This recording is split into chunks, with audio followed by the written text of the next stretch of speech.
Istanbul میں جمع مظاہرین پر جنگی طیاروں کی مدد سے بم گرائے گئے، جس میں سینکڑوں مظاہرین شہید یا زخمی ہو گئے، اور اسی دوران باسفورس کے قریب جمع مظاہرین پر گنشپ ہیلی کاپٹرز کی مدد سے آتش و آہن کی بارش بھی کی گئی۔ استنبول میں T R T radio station کی عمارت ابھی تک باغیوں کے قبضے میں نہ آ سکی، چنانچہ 10:30 بجے باغیوں نے اس عمارت کی طرف پیش قدمی کی کوشش کی۔ سینکڑوں ترک رضاکار عمارت کے گرد گھیراؤ کیے ہوئے خالی ہاتھ اس کا دفاع کر رہے ہیں۔ باغیوں نے فوراً ہی فوجی پن کا ثبوت دیتے ہوئے ان پر فائر کھول دیا،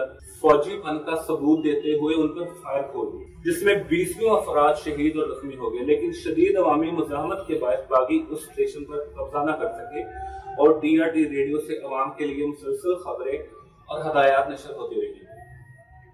ادھر انقرہ میں باغیوں کے طیاروں نے پولیس اسپیشل فورسز کے ہیڈ کوارٹر کو بھی بموں سے اڑا دیا، اور اسی کھلی درندگی میں صدر پولیس کمانڈوز موقع پر جان سے ہاتھ دھو بیٹھے۔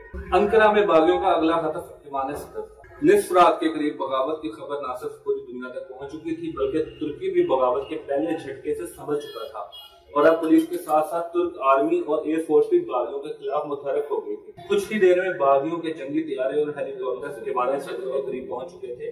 یہاں بھی ہزاروں ترک رضاکار ایوان صدر کے دفاع کے لیے موجود تھے، اور انہوں نے مضبوطی سے ایوان صدر کا گھیراؤ کر رکھا تھا، اور وہ نہتے تھے۔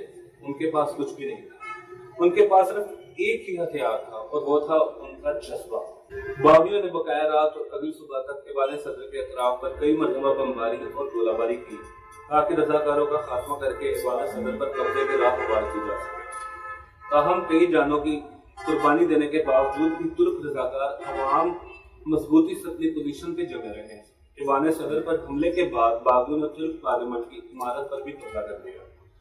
اسی دوران ترک فضائیہ کے طیاروں نے باغیوں کے 2 ہیلی کاپٹرز کو استنبول کی فضاؤں میں مار گرایا۔ فضا میں موجود باغیوں کے طیاروں اور ہیلی کاپٹرز کا ایمونیشن اور فیول ختم ہونے کے قریب تھا، اور اب ان کے پاس فوراً لینڈ کر کے فرار ہو جانے کے سوا کوئی چارہ نہ تھا، کیونکہ اب ترک فضائیہ بھی پوری طرح سے متحرک ہو چکی تھی۔ انہیں کسی وقت بھی مار گرایا جا سکتا ہے۔ ادھر استنبول میں رات کے آخری پہروں میں سینکڑوں باغیوں فوجیوں نے اتا ترک انٹرنیشنل ایئرپورٹ کا گھیراؤ کر لیا تھا۔ اس وقت ہزاروں کی تعداد میں عوام ایئرپورٹ کے اندر اور باہر موجود تھے، جو کہ ایئرپورٹ کے دفاع کے لیے اکٹھے ہوئے تھے۔ موقع پر میجر اوگلو نے باغی فوجیوں کو سخت احکامات جاری کیے کہ وہ اپنے راستے میں آنے والے ہر شخص یا دستے پر فائر کھول دیں اور جلد از جلد ایئرپورٹ پر مکمل قبضہ کر لیں۔ ٹھیک اسی وقت صدر طیب رجب اردوغان کا طیارہ استنبول کی فضاؤں میں اتا ترک ایئرپورٹ پر لینڈ کرنے کی تیاریوں میں تھا۔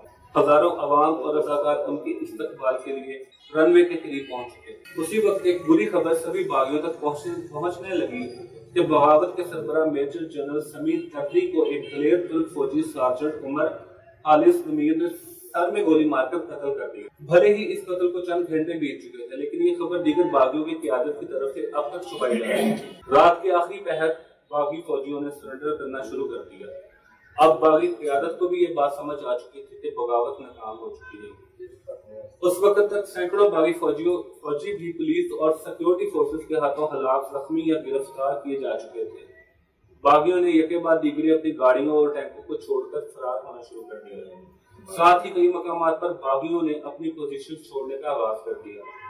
رات 2:30 بجے تک پولیس نے T R T news channel کی عمارت کو بھی عملے سمیت باغیوں سے آزاد کروا لیا تھا۔ صبح 3:20 پر صدر طیب اردوغان کا طیارہ اتا ترک ایئرپورٹ پر لینڈ کیا، جہاں ہزاروں کے مجمع نے ان کا استقبال کیا۔ صبح 4 بجے کے نزدیک میجر اوگلو نے واٹس ایپ گروپ میں پیغام دیا، اپنے میسج ڈیلیٹ کر دو، سرنڈر کر دو یا پھر فرار ہو جاؤ، ہم سب اپنی پوزیشنز چھوڑ رہے ہیں۔ صبح تک سینکڑوں باغی فوجی پولیس کے آگے سرنڈر کر چکے تھے۔ 6 بجے باسفورس پر تعینات باغی فوجیوں نے بھی ہتھیار ڈال دیے۔